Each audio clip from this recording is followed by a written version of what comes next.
Hello दोस्तों, मेरा नाम है प्रीतम कुमार। दोस्तों, मैं अपने यूट्यूब चैनल CEG एकेडमी में आप लोगों का स्वागत करता हूं। दोस्तों, हम प्रयोगशाला परिचारक के लिए विज्ञान विषय पढ़ रहे थे। उसमें हमने फिज़िक्स उठाया था। तो फिज़िक्स का हमने गति चैप्टर पढ़ लिया है, गति के नियम वाला चैप्टर पढ़ लिया है, और गुरुत्वाकर्षण, इनके जो कॉन्सेप्ट्स हैं उसके बारे में हमने पढ़ लिया है। ठीक है। तो आज का जो हमारा टॉपिक है वो है कार्य एवं ऊर्जा। ठीक है। फिजिक्स का एक बहुत ही इम्पॉर्टेंट टॉपिक है कार्य एवं ऊर्जा। तो इस टॉपिक को दोस्तों अपन स्टार्ट करते हैं ज़्यादा टाइम लगाए बिना। ठीक है। तो आज अपन इस टॉपिक को पढ़ेंगे, कार्य एवं ऊर्जा को। इसमें अपन कौन कौन से टॉपिक पढ़ेंगे, तो अपन बेसिकली आज कार्य के बारे में जानेंगे। इस वीडियो लेक्चर में क्या होता है कार्य, उसके बारे में जितना भी डिटेल है सारा हम इस लेक्चर में जानेंगे। सबसे पहले दोस्तों यहाँ पर लिखा हुआ है दैनिक कार्य। ठीक है। थोड़ा सा छोटा दिख रहा होगा, यहाँ पर मैंने छोटा लिखा है, एक्चुअली में बोर्ड थोड़ा छोटा है करके।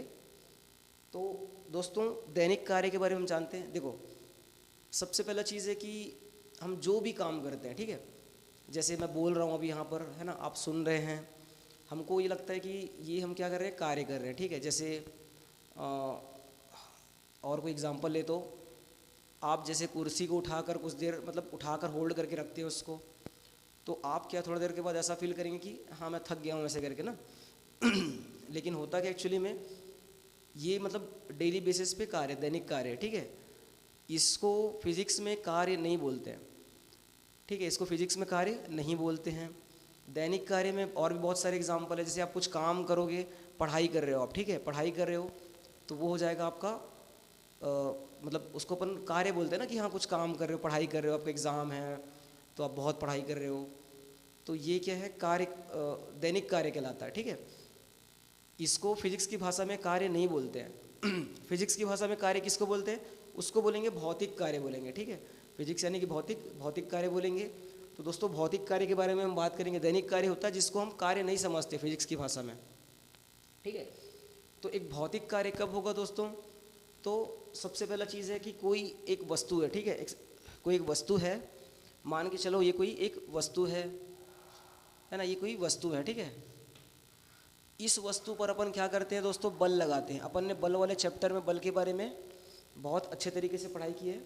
ठीक है। इस वस्तु पर अपन बल लगाते हैं। मान के चलो इस बल का जो परिमाण होगा वो F होगा। ठीक है। बल लगाने पर दोस्तों ये वस्तु क्या है, खिसक करके यहाँ पर आ जाती है ना।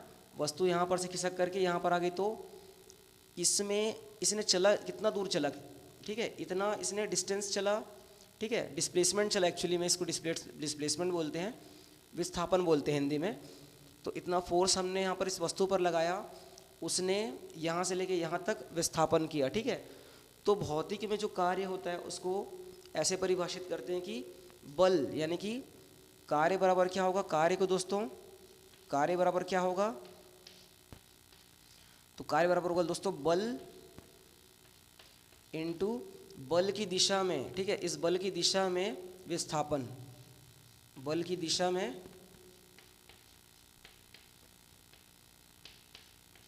बल की दिशा में विस्थापन,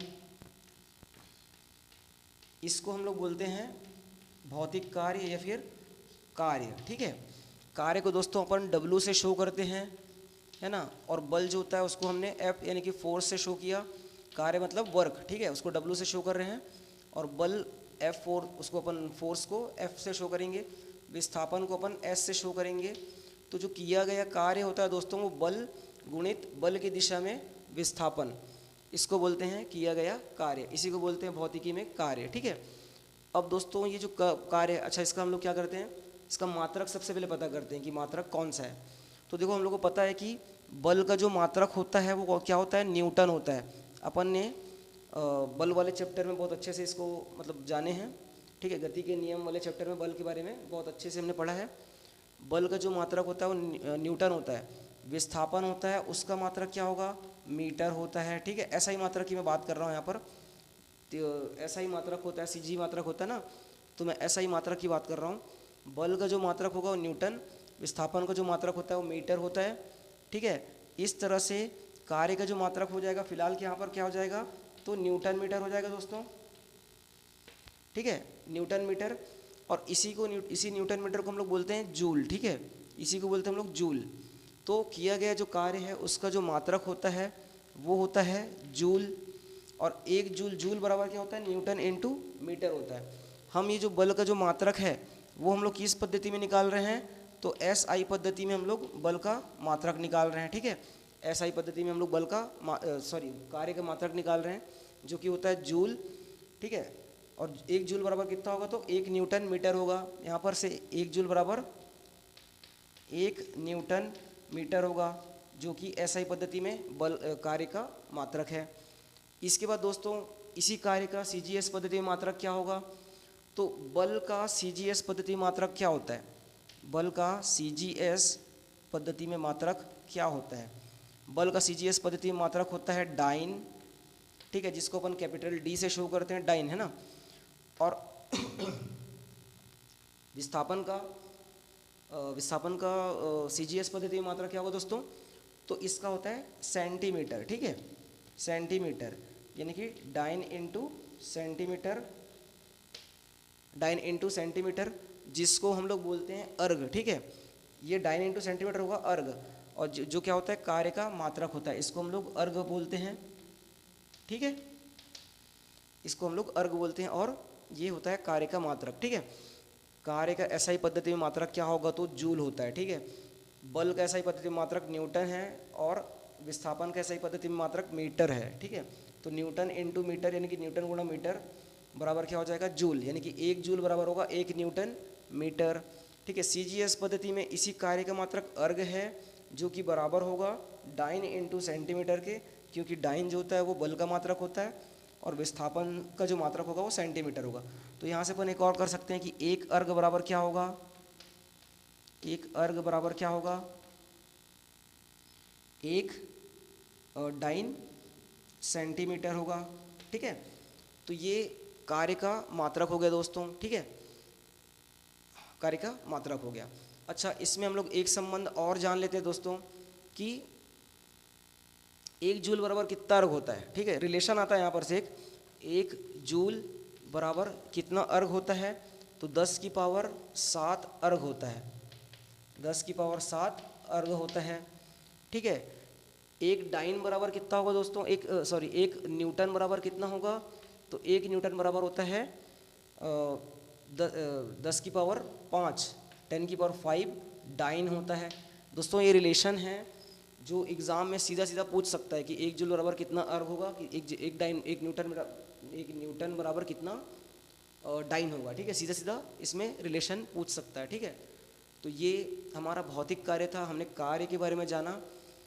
कोई भी एक वस्तु है, उस वस्तु पर हम क्या करेंगे, F बल लगा रहे हैं, और वो बल की दिशा में अगर S विस्थापन करती है, ठीक है, तो उसका जो किया गया कार्य कितना कार्य, उस बल द्वारा कितना कार्य किया गया है, तो कार्य होगा बल गुणित बल की दिशा में विस्थापन, बल की दिशा में विस्थापन, ठीक है, बल होगा F और विस्थापन होगा S, ठीक है।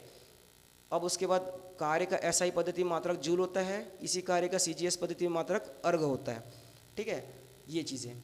अब इसके बाद दोस्तों हम लोग आते हैं अगले टॉपिक पर। हमने दैनिक कार्य के बारे में जाना, लेकिन दैनिक कार्य से भौतिक कार्य अलग हो सकता है, ठीक है।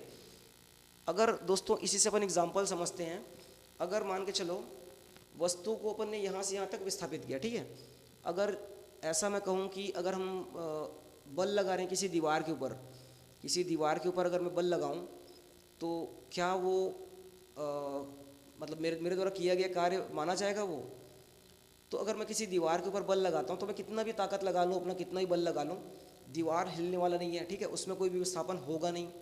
विस्थापन नहीं होगा, इसका क्या मतलब है कि किया गया कार्य जो होगा वो शून्य होगा, विस्थापन जीरो होगा, है ना, जीरो होगा विस्थापन, तो किया गया कार्य कितना होगा, शून्य होगा।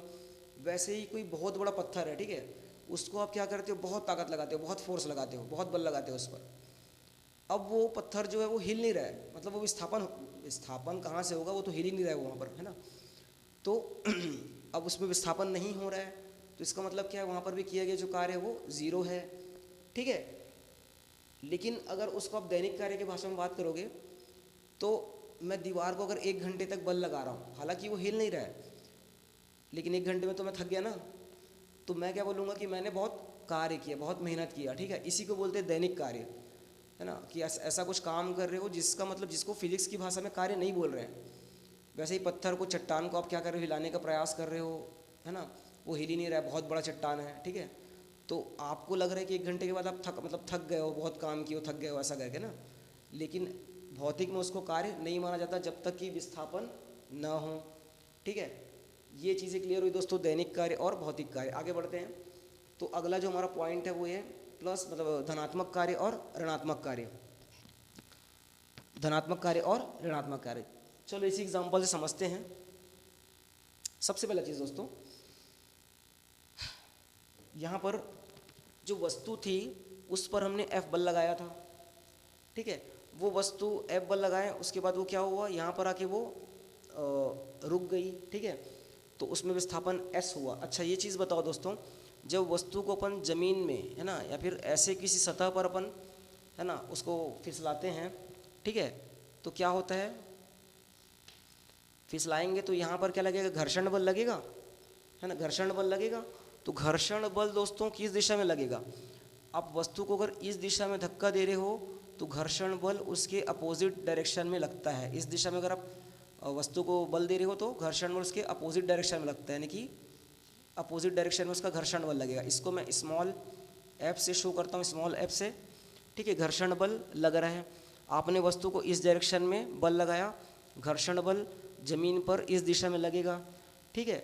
तो देखो यहाँ पर जो मैंने बल लगाया था उसके द्वारा वस्तु का विस्थापन उसी दिशा में हुआ, उसी दिशा में अगर विस्थापन हो रहा है, इस डायरेक्शन में मैंने बल लगाया, इसी डायरेक्शन में अगर वस्तु का विस्थापन हुआ तो ये जो बल होगा वो कौन सा बल होगा, धनात्मक, इसके जो प्रभाव में जो कार्य होगा वो होगा धनात्मक कार्य, ठीक है।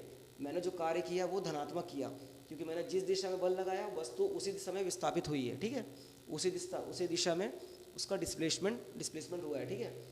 लेकिन यहाँ पर जो ये घर्षण बल है, ये घर्षण बल क्या कर रहा है, लगातार इसको अपोजिट डायरेक्शन में, उल्टे डायरेक्शन में, है ना, रोकने का प्रयास कर रहा है उसको। लेकिन वस्तु विस्थापित किस तरफ हो रही है, इसी तरफ हो रही है। घर्षण बल तो यहीं से काम करना चालू कर देगा ना, जैसे ही मैं इसको धक्का मारूंगा यहीं से जो एक घर्षण बल है वो काम करना स्टार्ट कर देगा, ठीक है। तो घर्षण बल जो है वो अपोजिट डायरेक्शन में काम कर रहा है, वस्तु जो है, वस्तु का विस्थापन इस डायरेक्शन में हो रहा है, ठीक है, विस्थापन इस डायरेक्शन में हो रहा है, घर्षण बल अपोजिट डायरेक्शन में काम कर रहा है। तो यहाँ पर देखो जिस तरफ बल काम कर रहा है उसके अपोजिट डायरेक्शन में विस्थापन हो रहा है ना, बल इस दिशा में काम कर रहा है, घर्षण बल, विस्थापन अपोजिट डायरेक्शन में काम कर रहा है। तो यहाँ पर क्या हो रहा है दोस्तों, बल जिस दिशा में काम कर रहा है उसके अपोजिट डायरेक्शन में काम कर रहा है। इसका सीधा सा मतलब ये है कि बल की दिशा में वो काम नहीं कर रहा है। तो इस बल को हम लोग क्या बोलेंगे, ऋणात्मक कार्य बोलेंगे, ठीक है। इस बल को हम लोग क्या बोलेंगे, ऋणात्मक कार्य। यानी कि बोलूँगा अगर मैं घर्षण बल के द्वारा इस वस्तु पर किया गया कार्य अगर मैं निकालना चाहूँ तो वो कार्य मेरा ऋणात्मक कार्य होगा। दूसरी ओर धनात्मक कार्य कौन सा था, मैंने आपको बताया कि बल इस दिशा में काम कर रहा है और वस्तु का विस्थापन भी इसी दिशा में हो रहा है, बल की दिशा में हो रहा है। तो यहाँ पर कौन सा कार्य होगा, धनात्मक कार्य हो रहा है। बल जिस दिशा में लगेगा उसी दिशा में वस्तु विस्थापित हो रही है, तो धनात्मक कार्य, ठीक है। अगला चलते हैं। देखो ये तो मैंने हॉरिजॉन्टल वाली बात की, ठीक है। अगर क्या होता है, जैसे कोई वस्तु है ना, जैसे कोई वस्तु है, ये ज़मीन है, इस वस्तु तो ये जो यहाँ पर कोई बॉल रखी है, ठीक है, ज़मीन है जिस पर बॉल रखी हुई है, इस बॉल को मैं फेंकता हूँ ऊपर की ओर, फेंका तो ये चले गया, यहाँ पर आ गया बॉल, ठीक है, बॉल यहाँ पर आ गया, यानी कि कुछ हाइट इसने गेन कर लिया, ठीक है, यहाँ से लेके यहाँ तक कुछ ऊंचाई उसने पा ली, मैंने फेंका, ठीक है। तो मैंने जब फेंका दोस्तों तो उस पर बल इस तरफ लगा था, ठीक है, मैंने जब उसको ऊपर की ओर फेंका तो उस तरफ ऊपर की ओर बल लगा, वस्तु गया भी इस तरफ गया, ठीक है, तो मैंने बल लगाया नीचे से, वस्तु h ऊंचाई तक गया और यहाँ पर जाके रुका, फिर वो वापस गिरेगा, अलग बात है। लेकिन बल मैंने पहले ऊपर की दिशा में लगाया, वस्तु ने इसी दिशा में h दूरी तक, h विस्थापन तक उसने विस्थापन किया, ठीक है। तो इस बल को अपन धनात्मक का इस बल के जो प्रभाव में जो कार्य हुआ है, मैंने जो कार्य किया है, मैंने जो बॉल को ऊपर की ओर फेंका और जो कार्य किया वो कार्य कौन सा होगा, धनात्मक कार्य होगा। क्यों, क्योंकि जिस दिशा में मैंने बल लगाया, जिस दिशा में मैंने कार्य किया, वो उसी मतलब उसी दिशा में क्या हुआ, विस्थापन हुआ ना। बॉल तो ऊपर की ओर गई, विस्थापन उसी दिशा में हुआ है, ठीक है, ये पॉइंट। दूसरा चीज़ अगर मैं बोलूँ, देखो अच्छा वस्तु जो है उस पर लगातार कौन सा बल काम कर रहा है, तो नीचे की ओर एक बल काम करता है, उसको बोलते हैं गुरुत्वाकर्षण बल। हम ये जो गुरुत्वाकर्षण वाला टॉपिक है, गुरुत्वाकर्षण चैप्टर में बहुत अच्छे तरीके से इस बारे में पढ़ चुके हैं, ठीक है।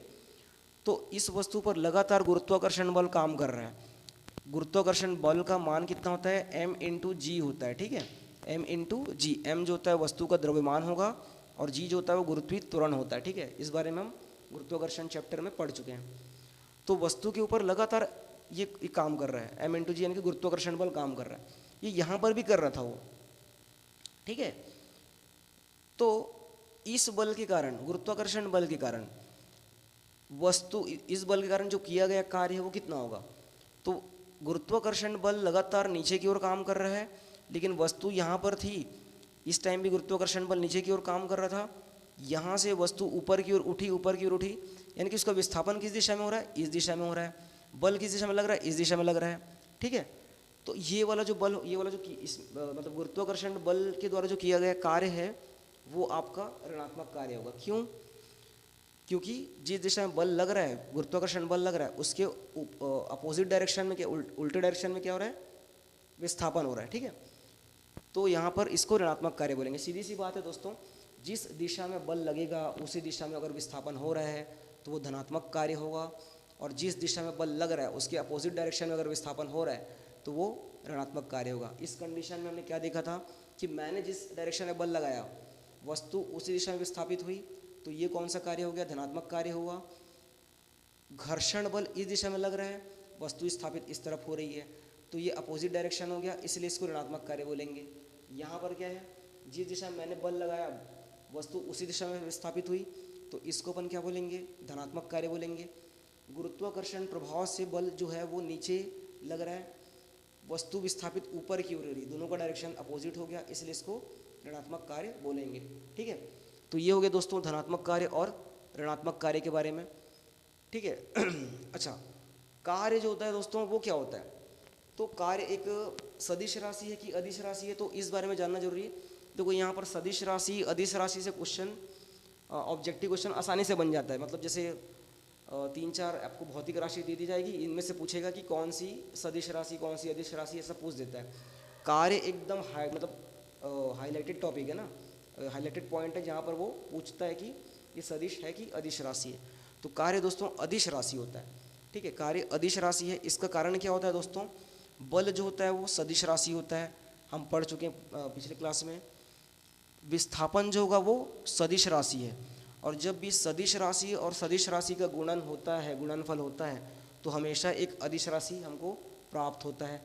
तो किया गया कार्य जो होगा दोस्तों वो क्या होगा, अदिश राशि होगा, ठीक है। इतना पॉइंट हम आज के टॉपिक में रखते हैं दोस्तों। कार्य एवं ऊर्जा हम चैप्टर पढ़ रहे थे, उसमें हमने दैनिक कार्य के बारे में पढ़ा। दैनिक कार्य बिल्कुल वो कार्य है जिसको हम समझते हैं कि वो काम है, कार्य है, ठीक है। लेकिन फिजिक्स में जो कार्य होता है वो उससे थोड़ा अलग होता है। उसके लिए एक मतलब नियम कॉन्सेप्ट है ना उसके लिए कि बल एवं बल की दिशा में विस्थापन का गुणनफल, इसको अपन बोलते हैं किया गया कार्य, ठीक है, हमने पढ़ा। उसके बाद धनात्मक कार्य और ऋणात्मक कार्य। अगर बल की दिशा में विस्थापन हो रहा है तो धनात्मक कार्य, बल की दिशा में विस्थापन अगर नहीं हो रहा है तो ऋणात्मक कार्य होगा, ठीक है। ये चीज़ है दोस्तों। और 1 न्यूटन बराबर 10⁵ डाइन होता है, और 1 जूल के बराबर, जूल जो कि कार्य का मात्रक है, बराबर क्या होगा 10�7 अर्ग होता है, ठीक है। जूल जो होता है वो कार्य का एसआई पद्धति में मात्रक है, अर्ग जो होता है वो कार्य का सीजीएस पद्धति में मात्रक है। वैसे ही डाइन जो है वो बल का सीजीएस पद्धति में मात्रक है, और न्यूटन जो है वो बल का एसआई पद्धति में मात्रक है, ठीक है। आज के क्लास में अपन फिलहाल इतना ही रखते हैं दोस्तों। इसके बाद नेक्स्ट टॉपिक अपन ऊर्जा पर आएंगे। कार्य के बारे में इतना ही है बेसिकली, यहाँ से हमको इसका कॉन्सेप्ट समझ में आ जाएगा तो हम आगे जाके न्यूमेरिकल्स या फिर कॉन्सेप्ट और क्वेश्चन अपन बनाएंगे। फिलहाल दोस्तों इस वीडियो में यहीं तक, धन्यवाद।